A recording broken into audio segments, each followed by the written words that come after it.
So I just finished 1023 of One Piece, and I think the biggest thing coming out of a chapter, well, Jesus Christ, I don't even know how many fucking big things we have coming out of a chapter. Too many at this point. I don't even know where to start this, yo.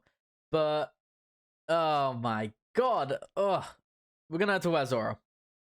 Shimotsuki Zoro, to be exact. I don't know if you want to call him that. That's gonna be so dope if that's like, if we get a full backstory now. But the reveal this week with Zoro, with Hyogiro talking, I guess we need like, I guess I'll backtrack to a few things because there's a lot to be said here. Hyogiro was talking about in this chapter. He says, I guess I'll just like quote what he's saying here. He's like, he may be a foreign pirate, well, it's, you know, pretty peculiar, but he reminds him so much of the Ringo when he was young. So he and Shimotsuki Ushimaru are like two peas in a pod. It's like the name of a chapter. So that's like obviously why the chapter's called Two Peas in a Pod. And it says right down to their sword handling. It's uncanny. So it's just weird here.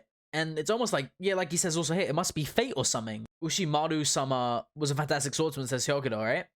And a direct descendant of the god of the Shimotsuki Ryuma, right? So it's just crazy here how we're pretty much going all the way full circle with Zoro's character, because Zoro's like, when you think about it, Zoro's like the samurai of One Piece, right? Like, oh, this already, like, being fate with Zoro is just insane.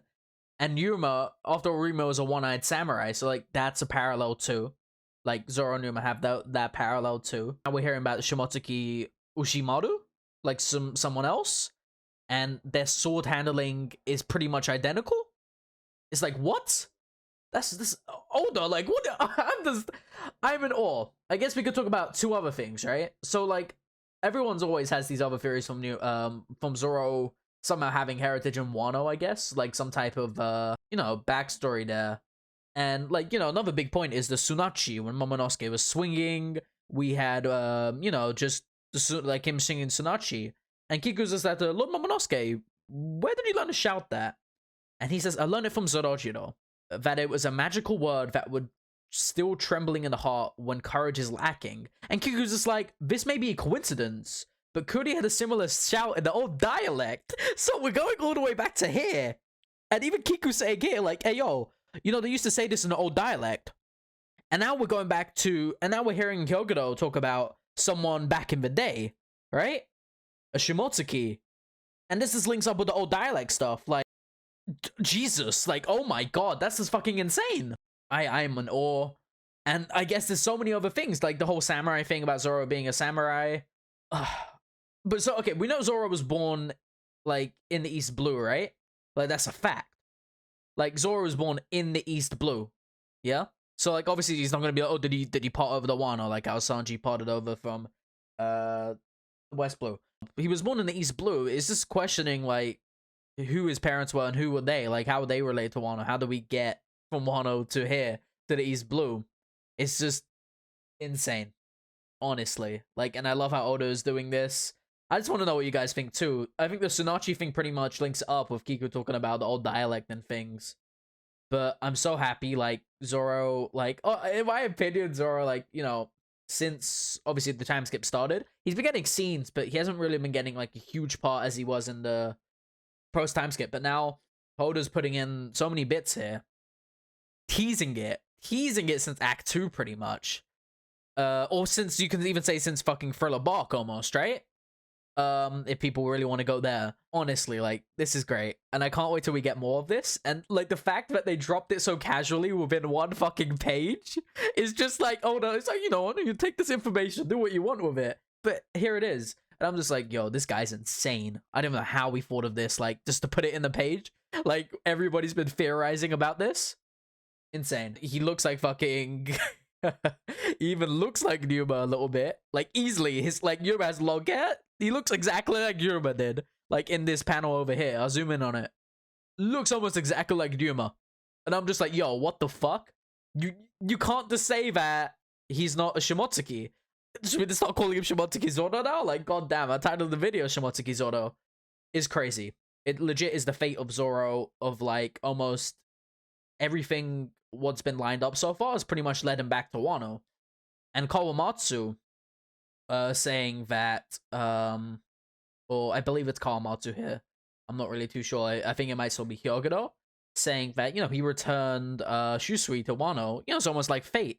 It's pretty much like ever since, you know, Zoro's whole journey was to pretty much get back to Wano. And I remember the theories, everyone's going to be like, is Zoro going to stay in Wano? I hope that's not the case. I know he's going to go with Captain Luffy, obviously. But goddamn, like, I don't, like, Zoro about to run through King. I don't care what any of you say. This fight's going to be so great. I hope we get it next week. I'm not going to, like, you know, a lot of people usually write scripts and shit. I'm in the middle of a One Piece reread, so I'm not able to bring in any other type of things, because, like, your boy's memories all clusterfucked over reading it and watching it over 8 years. So I do need to reread that, but honestly, your boy can't wait. Zoro, Shimotsuki Zoro, honestly. Like, I want to know what you guys think about this. I do think the Sanachi thing really comes back to this. And I think there are a few more points what I definitely missed. So I want to know what you guys think about that. But honestly, like, that's all I got. I'm trying to look here if there is anything left in this chapter, because, you know, your boy's doing this like a get up type video. Yeah, no. I also think Zoro being a samurai must be to do with this. Like, everybody's saying, like, you know, if you look at Zoro's character, it pretty much is like, you know, he's like a Japanese type character, like the samurai. And if you're looking at the country, obviously, like Wano, Japanese type country, land of the samurai. Yo, that's like Zoro, no? So there you go. This really links into it, and it's like Zoro's fate to be in Wano. Now we have fate tying into this with what Yogoro is saying. God damn, Oda, the fucking goat. Is this gonna be a short video? Jeez. Oh my god. I'm hyped now. Let me know what you think, what you guys think in the comments about this. Like, who Zoro's parents are, obviously, like, while Zoro's parents probably aren't from Wano, like, how is his lineage linked to it? So, I want to know what you guys think about that. If there's anything I missed, let me know too. And, you know, maybe I'll do more videos like this in my opinions. Like, I legit recording this right after the chapter, after I'm looking at a few more things. I was more intrigued about the Momo stuff in the chapter, so looking at this is, you know, a little bit of a pain in my head, but I wanted to save it for a whole video. So let me know what I missed. Share the video if you want. Trying to get 2.5k. Appreciate the subs. And I'll see y'all next time. Sensei, out.